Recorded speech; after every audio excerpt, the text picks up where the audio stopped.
Kung pagod na ang iyong puso at sugatan ang iyong kaluluwa, pakinggan mo ito. Ama, ako po ay lumalapit sa iyo hindi lamang upang magsalita, kundi upang maramdaman ang iyong presensya. Hawakan mo po ang aking kamay dahil ako po ay nanghihina. Pagalingin mo po ang aking mga sugat dahil ako po ay nasasaktan.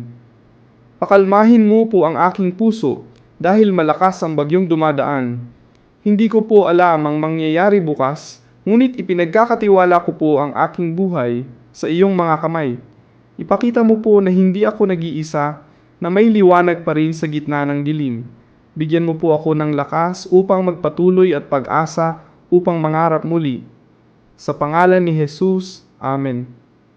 Kung nakaramdam ka ng kapayapaan ngayon, mag-like at mag-subscribe. Mag-comment ka ng Amen sa ibaba para marami pa ang makatanggap ng basbas. With ikaw top, irmão.